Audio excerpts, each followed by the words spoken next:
Hello and welcome to another PSP. Today we'll be previewing, I got it right this time, previewing the season for our number 5 ranked team. It is the North Pole Natty Bohs. This is a team I'm really looking forward to previewing, one of the ones that kind of jumped off the page the most to me when I dug into the weeds and wrote down their lineups and pitching and all that stuff. So I'm really excited to talk about what this team might look like. Starting off with a quick look back into last season. At that time, Bohs, Bros, and O's did finish in third place, but was unfortunately eliminated in the LGDS that first round by Flaming Prius, the 6th seed, who would, of course, go on to make the final. So I suppose you can't feel too bad, although it's certainly never fun to lose in that first round. Taking a look at the ins and outs from the offseason, how did they try and improve going into this year? Coming in, we have Lars Nootbaar, Keegan Aiken, Michael Arroyo, Connor Phillips, and Taylor Ward. So I think mostly younger or prospect-type guys, of course, with the exception of Nootbaar and Ward, and Aiken as well. I guess he's a reliever. But yeah, Nootbaar and Ward, solid to very good outfielders. Ward, I think, I mentioned it in sort of the offseason recap. He's been so good, so quietly for like half a decade now. And Lars Nootbaar, I think, has been kind of trying to recapture that 2023 peak that we saw from him, but certainly will get plenty of run in the middle of that Cardinals lineup. Heading out the door, we saw Nick Castellanos, Jake Cronenworth, Kyle Teal, Sonny Gray, David Peterson, and Clark Schmidt all get traded this offseason to, facilitate some of those moves. So not a lot of huge names in or out either way, with probably Gray, Teal, and Ward, I would say, being kind of the biggest ones out and in for those first two and then the third respectively. But with a team like this, not too much needed to be done. Won't keep you off any longer. Let's dive into the lineup. Leading things off, of course, is Adley Rushman, who will be at catcher. I've a little spiel I'm going to give about him come around, the end of this lineup. At first base, we have Josh Naylor ranking at number 41 on the top 1,000 list. At second base, slapping singles up the middle, it is Luis Arias. At third base, to start the year, we'll see Josh Smith get most of the reps over there. But once Jordan Westberg is ready to come back from that, partial UCL tear that he has, it looks like he'll probably be back around mid-season. He will certainly take over that third base position full-time. Corey Seager, ranking at number 58, will be the team's regular shortstop. Of course, we all know how good he is. And newly acquired Boston Red Sox Wilson Contreras will be in the flex infield spot. Taylor Ward starts off the outfield in left with Byron Buxton, ranking at number 73 in center field. Ryan O'Hearn will be the right fielder. Yes, Ryan O'Hearn will be the right fielder. And then in the outfield flex spot, Giancarlo Stanton is currently slated to be there, who does look like he's ready for opening day. And should be hitting bombs before we know it. Also, in the utility spot, we'll likely see somewhat of a mix. Christian Walker, who I think will get a lot of reps there. Also see probably some time from Chandler Simpson, some Kobe Mayo, and maybe even a little bit of Cedric Mullins as well. There's one other name that you all might have noticed I left out. We'll talk about him in just a moment. Don't worry. Talking about this part of the lineup, and then we'll get to that other guy. I love this lineup. It's a really, really good lineup. Definitely veteran heavy. Only 4 guys under the age of 30. So this is, in the starting lineup, I should say. Definitely, I think, a team that is leaning towards that kind of win now mode, and their lineup reflects that, but it's a really good lineup. Naylor is fantastic. He's been so good. I say this with bias and thinking it's not a totally biased take. I actually think Wilson Contreras is going to be fantastic this year. The Red Sox, if you go back to 2023, they got Adam Duvall. He had a fantastic year. You go to 2024, they got Tyler O'Neill. He had a fantastic year last year. Obviously a little bit different because he's kind of a star player, but Bregman had a fantastic year. The correlation between those 3 guys and Wilson Contreras, I promise I'm pulling this back to Bo's team, they all have really high lift pull percentages and are right-handed. And hey, that works pretty well at Fenway Park. So this is a guy who I think hit 25-ish home runs last year. Wouldn't surprise me to see him top 30 and, just make a hole in the green monster. So I think he is actually going to have an even better year than he had. Very solid year last year. And then the outfield's in a solid place. A little bit weak in the sort of second two in O'Hearn and Stanton, although O'Hearn was so good last year and we know who Stanton can be. But Buxton and Taylor Ward are just so great. Finally, we got that full season out of Buxton last year. And of course, he, lived up to it. We were always talking, oh my gosh, when we get a full season of Buxton, and lo and behold, we saw a full season. He hits 35 home runs and steals 24 bases. So we saw all of that. And Taylor Ward's move to Baltimore, I think, is going to be great for him. I will later mention another player who I think is likely to frequent this lineup, mostly at some time in infield, at shortstop, and might even get some run at third base, depending on how the team operates him. But we'll get to that a little bit later in the podcast. Who is that guy? Who am I forgetting? Oh, it's Shohei Ohtani. That's right. Shohei, of course, will be hitting on this team as well. We can't forget him as a hitter, but something's new this year. He is also a pitcher. We saw him, I believe, make 14 starts last year, but quite a few of those were ramping up starts. So I want to say his first start was literally like an inning, and he did a couple for an inning, and then like a couple for 2 innings, and a couple for 3, so on and so forth. So he really didn't pitch a full workload last year, but sounds like he's gonna do the thing this year. It will surprise none of you that he's ranked at number 1 on the top 1,000 list. Shohei breaks this game, man. The highest guys we see are in the low 800s. He's projected for 1352. That's just a projection, but I mean, if we look back to his previous years, in 2022, 1301, and he has kind of only become a better bat since then. It'll be really interesting to see what his pitching looks like. I'm fascinated to see kind of how Bohs deploys him, in what lineup spot he deploys him when he's regularly hitting and pitching, and sort of how he navigates all of that. But of course, he will lead off the rotation as well.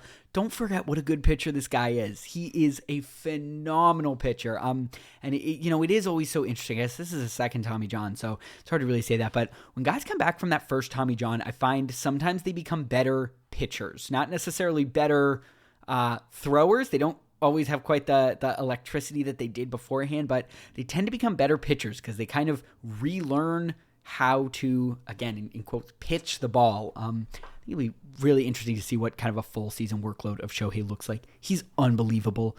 He is so good. We, in the offseason voting, I made up an award just for him because I was like, you can't put him as the MVP because obviously you can't put him he's game breaking. You all know how good Shohei is. You don't need to hear that from me. He ranks at number 1 and leads off the rotation. At number 2 in the rotation, Joe Ryan does look like he'll be ready for opening day. He will be starting opening day for the Twins.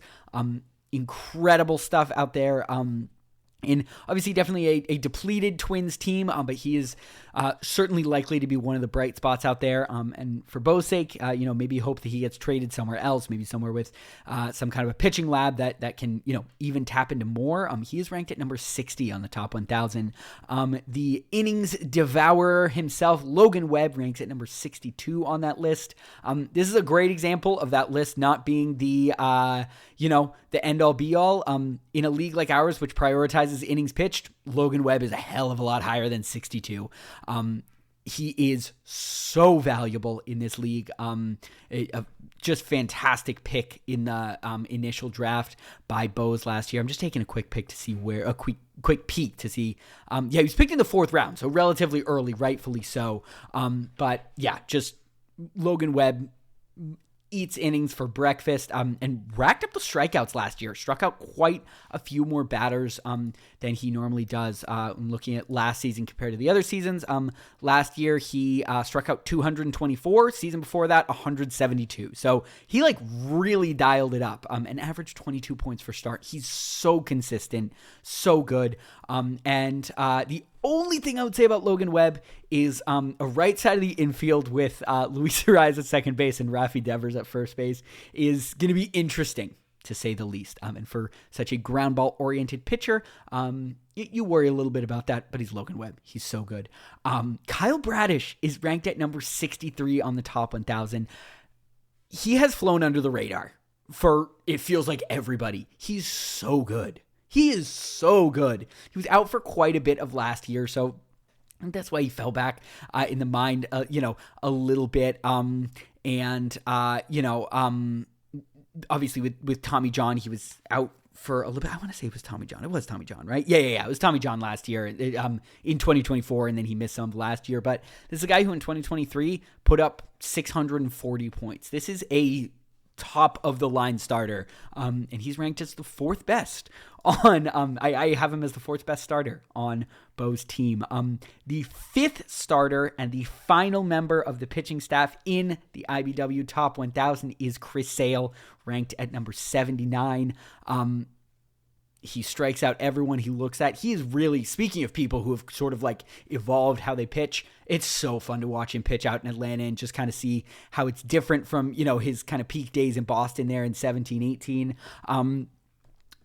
With Sale, there are always the health concerns, but I have to say, all credit to Atlanta. They definitely seem to have kind of figured out how to manage him, how to, keep him healthy and keep him running through a full season. So he is likely to get, I think, obviously, plenty of work in that rotation, and the strikeouts just add on to sort of his strong workload that he works with. A couple guys outside of that top 100. I know normally they were like, okay, here's the one or two at the top, and then here are the rest of the guys. No, there are only two guys in this rotation outside the top 100. It is Brady Singer and Tyler Glasnow. Two guys I really like. Brady Singer was really good for the Cincinnati Reds last year. You're kind of hearing me gushing on Bohs' team. You can tell why. I really like this team. And then Tyler Glasnow, look, you know the Glasnow story. I don't need to retell you, obviously. Injuries, but great when he's out there. But Foolish Baseball actually had he had Tyler Glasnow on his dislike list. Hideki and I always joke that that's like how we plan our off season, is on who Foolish Baseball puts on his like and dislike lists. Just kind of joking, but he did say some interesting stuff that actually last year when Tyler Glasnow was on the field, it actually wasn't the like premium stuff we typically see. Fastball was down a couple miles an hour, but even with that fastball down a couple miles an hour, the guy's a phenomenal pitcher, and he has a great team behind him, so he's going to be racking up wins with LA as well. So I would say pretty comfortably. You haven't gotten to the top four, but boy, this feels like the best pitching staff in the league to me. All the upside you can hope for in Ryan and Bradish, all the stability you want in a guy like Webb, and then you got Chris Sale, you got Show. It is just a phenomenal staff. Out in the bullpen, I think if we had to sort of pinpoint a weakness for the team, it would definitely be the bullpen. It's not a bad bullpen by any means. We don't really see any closers mixed into the group, but Lucas Erceg, who's a name I love, in Kansas City. They got him, I want to say, from the A's a couple years ago, and he's just been great working as kind of their primary setup man for, behind Carlos Estevez. Keegan Aiken is also out there, of course, from Baltimore, Bohs' team. And then you'll see, a couple more guys. Kevin Ginkel in Arizona. He's great. Another sort of, late end setup man. Could even work as a closer. They don't have kind of that number one closer out there in Arizona. And Dennis Santana, who's really good in Pittsburgh last year, and is looking to kind of repeat. Yeah, 2.18 ERA last year. So he is, pardon me, I take it back. He is tabbed to open the season as their primary closer. Obviously, David Bednar's out of town now. So there is a closer in the mix and a potential other one in Ginkel. So not a lot of names that jump off the page per se when it comes to the bullpen, but solid guys who will rack up kind of those extra points that Bohs needs. Phenomenal lineup.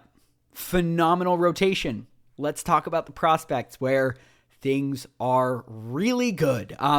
We have another instance of a prospect who ranks on the top 100 of the top 1,000 list. IBW has Kevin McGonigal ranked at number 38. Again, the age plays a factor here. We've got to remember that. That is not saying he will be the 38th best player this coming season, but this is premier talent. I read an article from a prospect analyst who said Kevin McGonigal is the hit tool first guy who hit the ceiling. You dream and hope that every single hit tool first guy hits. He last year hit 19 home runs, stole 10 bases with a 305 batting average and a 991 OPS across high A and double A. It looks like he's breaking camp with the team. Currently, he just has shortstop eligibility. Again, I don't know what his position will be for the Tigers. KJ, if you have some insight into this, I would love to hear what it's looking like. I think he will likely be their shortstop mostly, though. He's ranked at number 2 on the prospect list. Obviously just behind that Connor Griffin guy who's pretty good. But McGonigal is phenomenal. He's so good. He has got, I think, a variety of ways to contribute. He steals bases. He hits for power. He hits for average. He kind of does all the stuff you want to see. And he's going to be on a good team where I think he does not need to be the number one guy, in baseball particularly. I think when prospects come up and they don't need to be the savior, that can be really good for their development. And if I had to poke one hole in Connor Griffin's case as this potential superstar of the future, it's that he kind of needs to be that guy in Pittsburgh right away. McGonigal is coming into a lineup where he's got, Torkelson, he's got Riley Green, he's got, I feel like I'm forgetting a really big name. If you want to say hobby bias, but there are younger guys and veterans across that lineup, I think, to spell him. Dylan Dingler had a great year last year, although certainly not a bat first type guy in the lineup. But I think it's just a phenomenal situation for McGonigal. He's going to be on a great team, and I think he's going to hit big time this year. I think he's going to be a big part of Bohs' lineup. And of course, that is who I was referencing earlier. I think he's going to be in that lineup on opening day, and I don't think he's going to leave it very much. Dylan Beavers ranks as prospect number 49, a hometown kid for Bohs, obviously a Baltimore guy.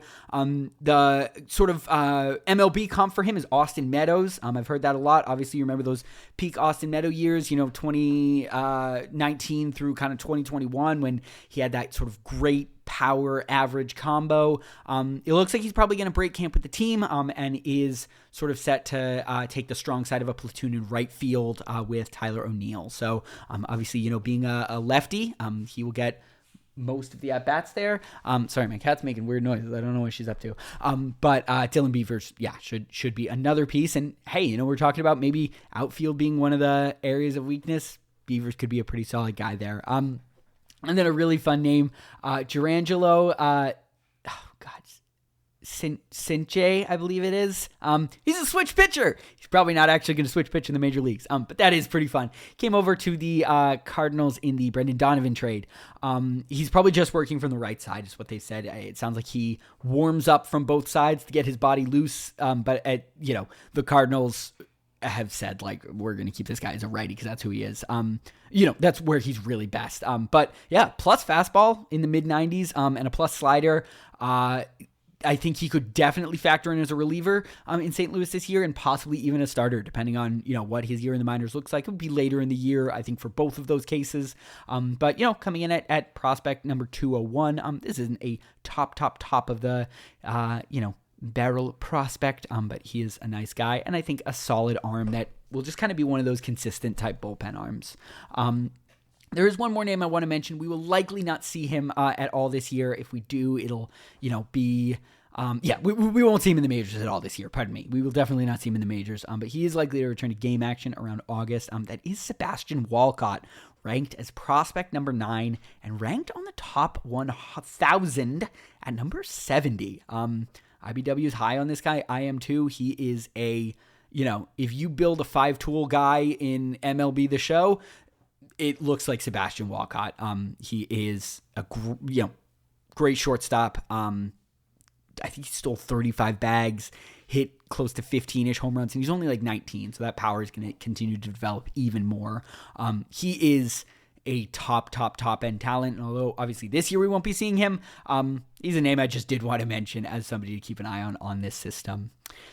So moving down the projection, you can hear how high I am on this team. I'm not going to be shy about it. I believe Bohs will absolutely make the playoffs, and I'm actually going to stamp something down here. Bohs is my prediction to finish in first place in the regular season. My prediction is 15-6. I am very bullish on this team. I think it is going to be really, really good. It has the floor to support injuries and slumps, and the ceiling to, pop off kind of into the stratosphere of one of the best teams in this league. So that is my prediction. I have Bohs finishing first in the league. I love this team, and I'm really excited to see what it all looks like. So we will be coming back tomorrow to preview the first member of the top 4. We're coming right down to it. So excited for opening day, obviously coming up soon. And we'll see you then for another team tomorrow. Do you know what that makes you, Larry? Lollygagger. Lolly.